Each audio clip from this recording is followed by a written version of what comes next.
Bismillahirrahmanirrahim. Assalamualaikum warahmatullahi wabarakatuh. Sayang Bunda, apa kabarnya? Semoga Ananda senantiasa dalam lindungan Allah Subhanahu wa Ta'ala beserta keluarga Ananda dan diberikan kemudahan dalam mengikuti semua pembelajaran sehingga Ananda dapat beroleh manfaat dari apa yang Nanda pelajari. Pertemuan kita kali ini, kita akan belajar tentang tema 6, subtema 1, 2, dan 3 yang sekaligus Bunda gabungkan pada video pembelajaran kali ini, khususnya untuk muatan mapel IPA pada kelas 6. Adapun kompetensi dasar pembelajaran ini adalah menghubungkan ciri pubertas pada laki-laki dan perempuan dengan kesehatan reproduksi, kemudian menyajikan karya tentang cara menyikapi ciri-ciri pubertas yang dialami. Adapun tujuan pembelajaran kita adalah Ananda dapat yang pertama menjelaskan perbedaan pertumbuhan dan perkembangan manusia. Yang kedua, menjelaskan faktor-faktor yang mempengaruhi pertumbuhan dan perkembangan manusia.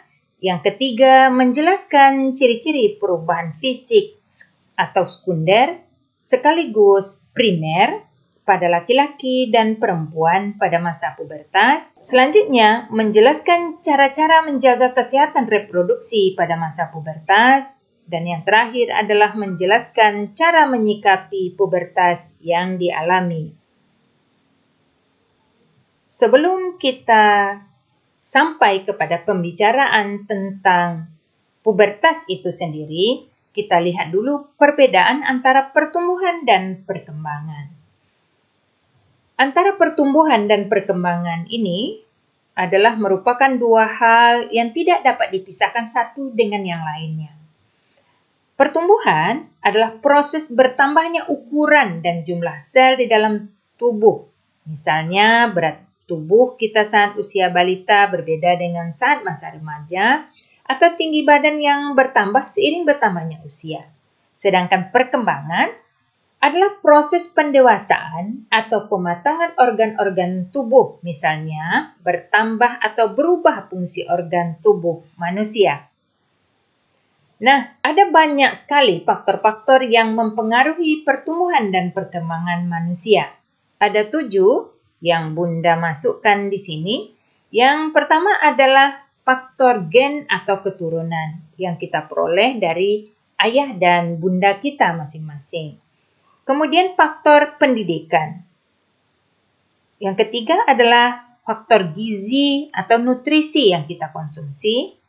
Yang kemudian faktor hormon yang ada di dalam tubuh kita.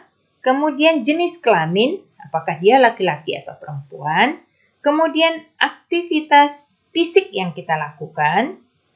Selanjutnya adalah lingkungan di mana kita berada.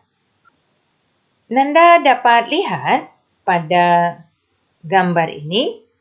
Ini adalah gambar proses seorang manusia dari bayi, balita, kanak-kanak, memasuki masa remaja, kemudian memasuki masa dewasa, kemudian akan berakhir pada masa lansia yang pada akhirnya akan tutup usia. Nah, ini jika kita urut, dia seperti ini. Nah, jika tadi Ananda mencermati gambarnya, maka akan terlihat salah satu masa yang dilewati itu adalah peralihan dari anak-anak menjadi dewasa. Yaitu ada di antaranya adalah masa remaja. Nah, disinilah terjadinya atau kita akan memasuki masa pubertas atau akil balik ini. Nah, pubertas itu merupakan masa peralihan dari anak-anak menjadi dewasa, sedangkan akil balik itu sendiri adalah nama lain dari masa pubertas. Jika disebut dengan masa akil balik, maka ini sangat erat kaitannya dengan hak dan kewajiban dia selaku seorang Muslim tentu, Muslim atau Muslimah. Karena ketika seseorang sudah memasuki masa akil balik, maka semua amal perbuatannya akan dipertanggungjawabkannya secara pribadi. Atau dia sudah mengemban tanggung jawab dari setiap amal perbuatan yang dia lakukan. Nah, usia berapakah masa pubertas atau masa akil balik tersebut? Ternyata pada perempuan masa pubertas itu datangnya lebih cepat, yaitu berkisar antara usia 8 hingga 13 tahun. Walaupun ada yang lebih cepat dari ini, ada yang lebih lambat dari ini. Kemudian kalau pada laki-laki adalah pada usia 10 hingga 15 tahun. Sama halnya dengan yang perempuan tadi, ada juga yang lebih lambat dari ini, ada juga yang lebih cepat dari ini. Nah, itu adalah pengecualian. Sedangkan usia rata-rata adalah pada usia yang sudah kita bahas ini. Nah, ciri-ciri masa pubertas atau masa akil balik itu dia terdiri dari dua, yakni ciri-ciri primer dan ciri-ciri sekunder. Apa bedanya antara ciri-ciri yang primer dengan yang sekunder? Ciri-ciri yang primer ini dia tidak terlihat secara fisik. Nah, apa cirinya? Ciri primer pada seorang remaja laki-laki adalah dia mengalami mimpi basah. Sedangkan pada perempuan mengalami menstruasi atau haid. Sedangkan ciri-ciri fisik atau sekunder, nah seperti yang sudah Bunda jelaskan tadi, bahwa untuk ciri-ciri sekunder ini dia terlihat secara fisik. Seorang remaja yang mengalami masa pubertas atau akil balik, pada laki-laki, masa yang pertama adalah masa ototnya semakin bertambah. Sedangkan pada perempuan juga sama, masa ototnya semakin bertambah. Yang kedua, ini juga sama, tubuh bertambah berat dan tinggi, pada perempuan juga bertambah berat dan tinggi. Sedangkan yang ketiga, jakun mulai tumbuh dan tampak. Tahukah Ananda di mana jakunnya terletak? Nah, coba Ananda yang laki-laki, Ananda boleh pegang di bawah dagu Ananda pada bagian lehernya. Jika ada tonjolan yang terasa dan itu adalah jakun dan itu tidak ada pada perempuan, hanya ada pada laki-laki. Sedangkan pada perempuan itu dada mulai membesar, kemudian pada laki-laki suara berubah menjadi berat, sedangkan pada perempuan suaranya berubah menjadi nyaring. Untuk yang kelima, mulai tumbuh jerawat. Juga sama pada perempuan, karena perubahan hormon yang terjadi di dalam tubuh tadi, maka sama-sama wajahnya mulai ditumbuhi jerawat. Kemudian keringat makin banyak, ini juga sama pada laki-laki dan pada perempuan. Kemudian yang ketujuh, tumbuh kumis, jenggot, jambang, dan rambut halus di beberapa bagian tubuh.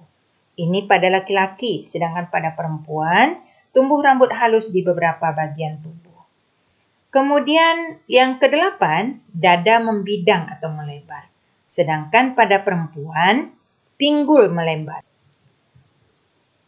Baiklah Ananda, sebagaimana tadi sudah kita bahas, bahwa pada masa pubertas atau akil balik ini, hormon-hormon yang ada di dalam tubuh Ananda, dia sudah bekerja dengan aktif sehingga organ reproduksi Ananda juga sudah aktif. Nah, karena itu, maka kesehatannya mestilah dijaga.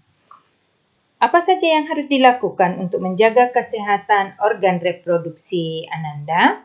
Yang pertama adalah membiasakan mandi minimal 2 kali sehari. Kenapa? Sebagaimana tadi yang sudah kita bahas, bahwa keringat Ananda menjadi lebih banyak. Karena itu, kebersihan tubuh Ananda mestilah dijaga.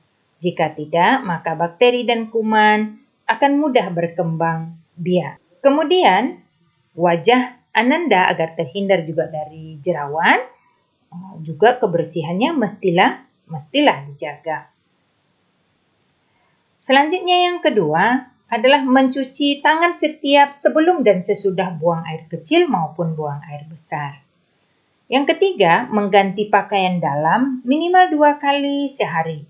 Demikian juga dengan pakaian luar Ananda. Perhatikan juga bahan pembuatan pakaian dalam Ananda mestilah bahan yang mudah menyerap keringat. Dan jangan memakai pakaian dalam yang terlalu sempit ataupun terlalu longgar. Jika dia terlalu sempit, maka itu dapat menghambat perkembangan tubuh Ananda. Di samping itu juga menimbulkan ketidaknyamanan dari Ananda.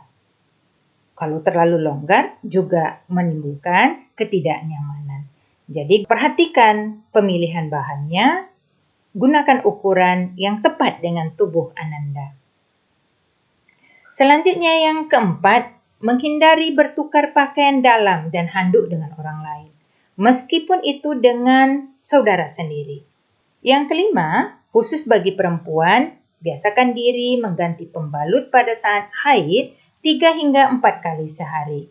Karena pembalut yang digunakan dalam jangka waktu yang lama, itu dapat menyebabkan bakteri-bakteri yang ada di sana dia berkembang dan dapat mengakibatkan atau menimbulkan penyakit-penyakit pada organ intim Ananda. Yang keenam, konsumsilah makanan sehat dan bergizi seimbang agar Ananda senantiasa dalam keadaan yang sehat. Nah, bagaimana seharusnya Ananda berperilaku dalam menyikapi masa pubertas atau akil balik yang Ananda alami ini? Yang pertama, mendalami pemahaman moral dan agama.